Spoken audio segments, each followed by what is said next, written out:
ఎల్లుండి అసెంబ్లీ కూడా పెట్టింది. అందులో కూడా అవకాశం అంటే ఇప్పుడు 30 తారీఖు అసెంబ్లీ పెట్టినారు. అందులో కూడా అవకాశం ఉంటే తప్పకుండా తీసుకుందాము. ఛాయ్ తాగే లోపల కంప్లీట్ చేసి అన్న ప్రతిపక్షాలు చేసిన వాళ్ళందరికీ మీరు గట్టిగా ధైర్యం చెప్పండి, అందరికి అండగా ఉండండి. మనందరం కూడా అసెంబ్లీలో కూడా తీసుకుందాము. తర్వాత బయట కూడా తప్పకుండా వాళ్ళకి గట్టిగా మద్దతు నిలబడతాము.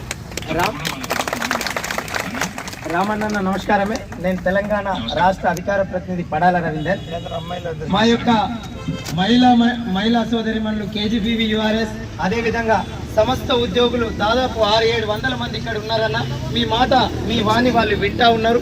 కాబట్టి మా రిక్వెస్ట్ ఏంటంటే అన్న, మీ సంపూర్ణ మద్దతు ప్రకటిస్తూనే గౌరవ మా ఉద్యమ నాయకుడు కేసీఆర్ గారికి కూడా ఒక్క నిమిషం పాటు ఒక వీడియోని మా కోసం ట్విట్టర్ వేదికగా సమగ్ర శిక్షకు న్యాయం కోసం నిలబడేట్టు మా ప్రియతమ నాయకుడిని ఒక నిమిషం ఆ ట్విట్టర్ ద్వారా మీరు గౌరవ కేసీఆర్ గారిది రిలీజ్ చేస్తారని, అలా చేయాలని మా వాళ్ళు కోరుతా ఉన్నారన్న, ఆశిస్తా ఉన్నారు.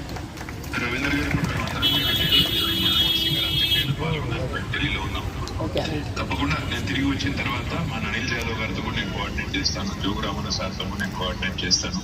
తప్పకుండా మీరు అడిగిన విధంగా పార్టీ వైపు నుంచి మద్దతు ఎక్స్టెండ్ చేయడమే కాకుండా పెద్దలు కేసీఆర్ గారి దృష్టికి కూడా ఈ సమస్య తీసుకుపోయి వెంటనే వారి స్పందన కూడా వచ్చేటట్టు కూడా చూసుకుంటాం. దయచేసి మీరు అందరూ కూడా నా ప్రార్థన ఏంటంటే, పోరాడితేనే ఎప్పుడైనా కూడా సమస్యలు పరిష్కారం అవుతాయి.